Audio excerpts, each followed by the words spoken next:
نہیں سیکھا. کون گئی ہے؟ سیدہ زینب کا کردار جس نے نہیں سیکھا وہ چن گئی ہے. لیکن یاد رکھنا ہم اتنا مبالغہ نہ کریں، اس لیے کہ باتیں ہوتی ہے، حقیقتیں ہوتی ہے. اللہ اکبر. اپنی باتوں کو دلچسپ بنانے کے لیے پوری قوم کی آبرو کا ہم سودا نہ کریں، تھوڑا سا ہمیں خیال کرنا ہوگا. اور ایک بات کہتا ہوں لیکن چلے چن گئی تو گئی. ایک بات کہتا ہوں بہت پورے یقین سے کہتا ہوں، علماء موجود ہے، میرے مخدوم بھی موجود ہے، سادات کرام بھی موجود ہے. اللہ اکبر.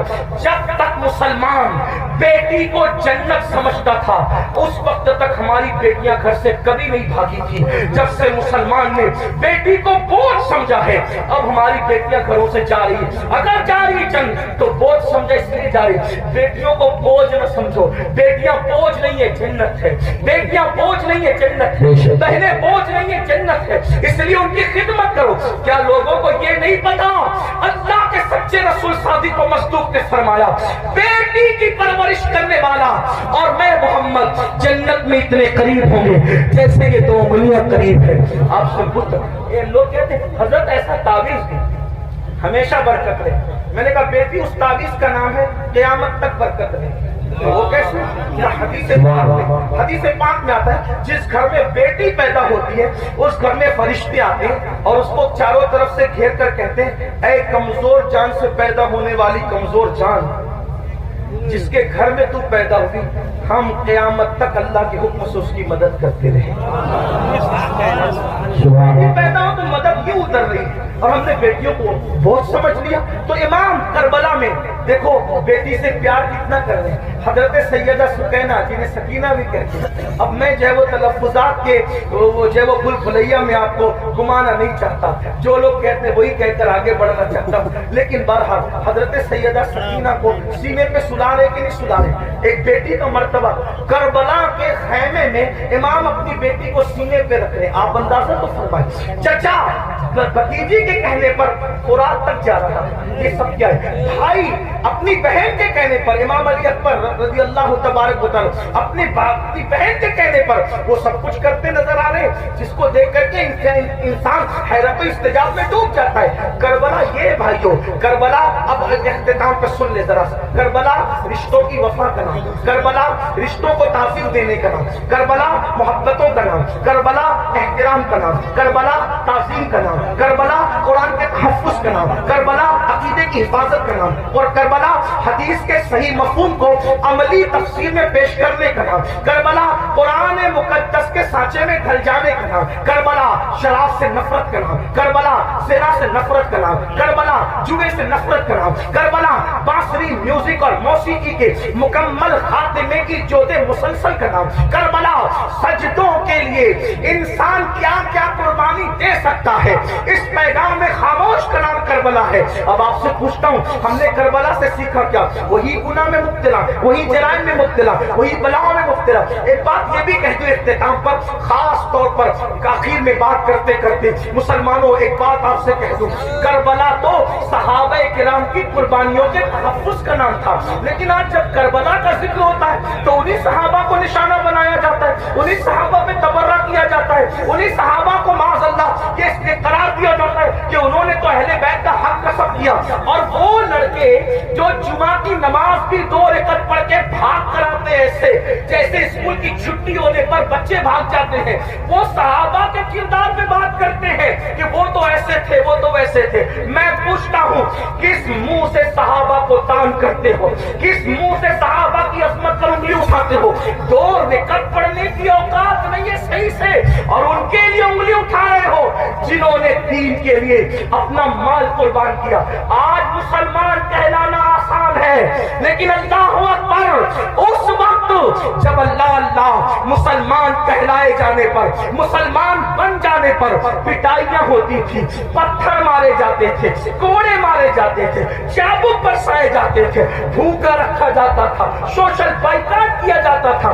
صحابہ اس وقت کے مسلمان ہیں، ان کے ایمان پر یہ قوم کے لڑکے سوالیہ نشان کھڑا کریں گے جن کو طہارت کے مسائل تک نہیں پتا ہے. آپ سے پوچھنا چاہتا ہوں وہ صدیق اکبر رضی اللہ تبارک و تعالیٰ عنہ جس نے وہ قربانی دی ہے کہ اللہ کے رسول نے فرمایا جس نے اسلام کی مدد کی ہے، سب کے احسان کا بدلہ ادا کیا جا چکا ہے، سوائے ابو بکر کے احسان کا بدلہ قیامت میں اللہ تبارک و تعالیٰ عطا فرمائے گا۔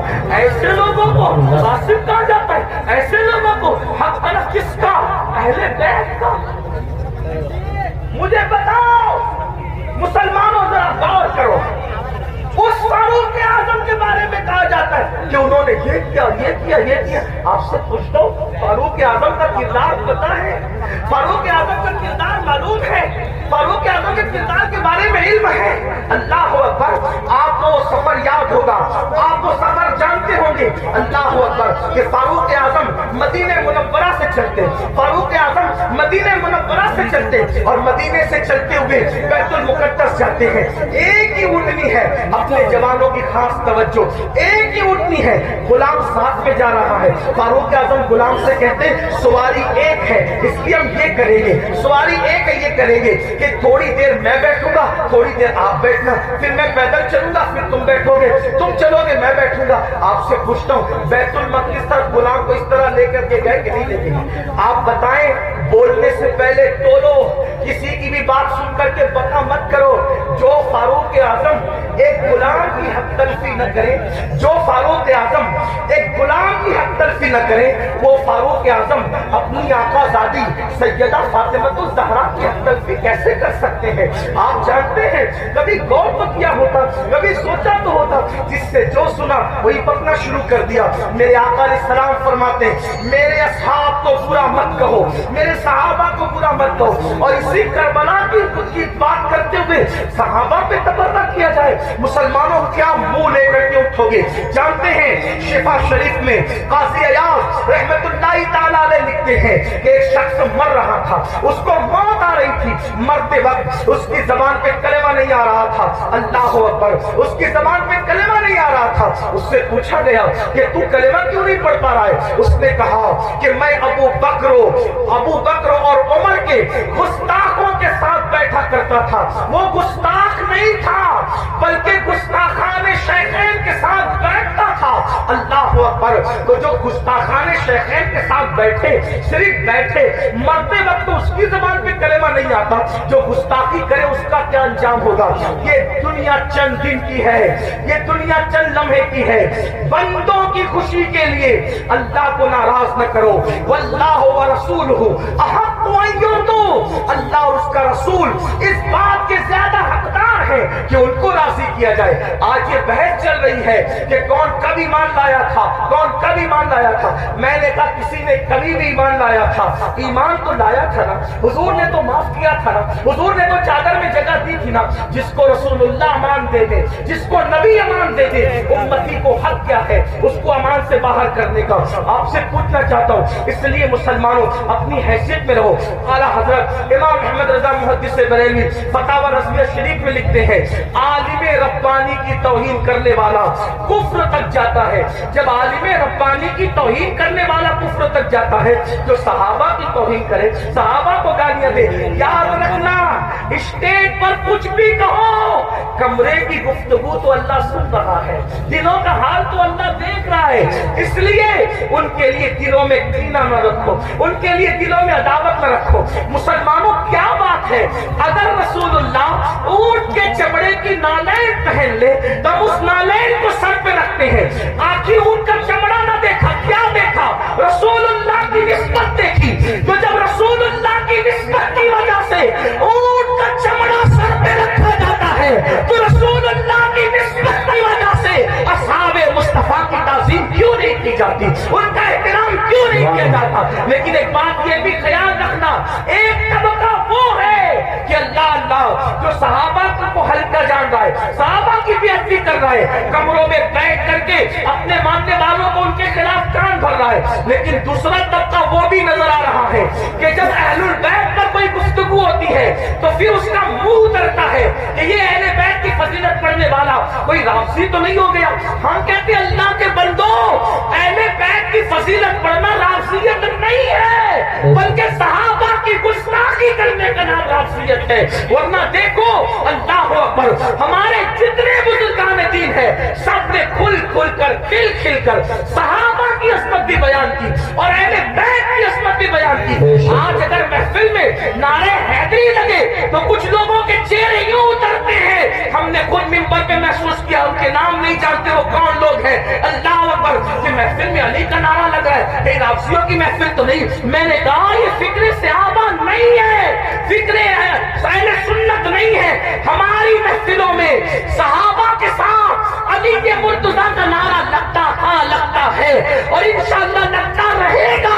بلکہ صحابہ نے تو معیار قرار دیا ہے ایمان کا علی کے مرتضیٰ کو. فرمایا جب لوگوں میں بدعتیں پھیلنے لگی, فتنے اٹھنے لگے تو محفلوں میں لوگ آتے تو ہم سوچتے کون اپنا اور پرایا ہے. تو جب لوگوں کو چھانٹنا چاہتے, لوگوں کو تقسیم کرنا چاہتے اپنے اور پرائے کا فرق کیا ہے تو ہم ذکر علی کرنے لگتے. علی کا ذکر سن کر جن کے چہرے کھل جاتے سمجھ جاتے ایمان والا ہے, جس کا چہرہ اتر جاتا سمجھ جاتے کہ منافق. نعرہ تکبیر, اس لیے نعرہ ذکر رسالت. علی کرو مگر احترام صحابہ کے ساتھ. ذکر اہل بیت کرو احترام صحابہ کے ساتھ. صحابہ کا ذکر کرو اہل بیت کی تعظیم کے ساتھ, کیونکہ یہ دونوں رسول اللہ سے منسوب ہیں. بلکہ یوں کہہ لیں حضور کے ارد گرد ستارے گردش کرتے ہیں. جو گردش گھر کے اندر کر رہے ان کو اہل بیت کہتے ہیں اور جو گھر کے باہر کر رہے ان کو صحابہ کہتے ہیں. حضور کی نسبت کا خیال کرو. آئیے اپنی بات کو اختتام تک پہنچاتے ہوئے یہ بات عرض کروں. مسلمانوں ہم نے باتیں بہت کی, بہت باتیں کی. ہم سب جگہ ہیں عمل کے میدان میں, عمل سے کورے ہیں, زندگی گناہوں میں ڈوبی ہوئی ہے. یاد رکھنا اللہ کی بارگاہ میں ہمیں اور آپ کو پہنچنا ہے, اللہ کو منہ دکھانا ہے, اللہ کی بارگاہ میں کھڑے ہونا ہے. آئیے آج سے پہلے کچھ کیا جو کیا سچی توبہ کریں, اللہ کی طرف پلٹے, اللہ کی طرف واپس آئیں. یاد رکھیے انسان جہاں جا کر جرم کا اعتراف کرے, جہاں جا کر اعتراف جرم کرنے سے انسان کی عزت گھٹتی ہے. لیکن ایک میرے اللہ کا در ہے جہاں آ کر انسان ایک بال جرم کر لے تو میرا اللہ عزت گھٹاتا نہیں بلکہ عزت کو بڑھا دیتا ہے. آؤ توبہ کرو. آج محرم شریف کی پہلی تاریخ ہے. یہ محرم شریف حرمت والا مہینہ ہے, حرمت والا یعنی جن 4 مہینوں کی حرمت اللہ نے روز اول سے مقرر کی ہے اس میں محرم الحرام بھی ہے. اور اللہ کے رسول علیہ السلام کی ایک حدیث یہ ہے کہ رمضان شریف کے بعد سب سے زیادہ جس مہینے کے روزے کی اہمیت ہے وہ ماہ محرم الحرام کے روزے, ماہ محرم شریف کے روزے. ان دنوں کو خرافات بدعات میں گزارنے کی بجائے عبادات میں ہو سکے تو یہ طے کر لو کہ روزانہ میں نے نبی اور آل نبی پر 1000 بار درود شریف پڑھنا ہے. آپ کہیں گے لوگ کہتے ہیں ارے بہت ٹائم لگے گا. کوئی ٹائم نہیں لگے گا. صلی اللہ علیہ وآلہ وسلم یہ بہت مختصر درود شریف, بہت مختصر درود شریف. اگر اس درود شریف کو آپ نے پڑھا 1000 بار صرف 20 منٹ کا ٹائم لگے گا. درود شریف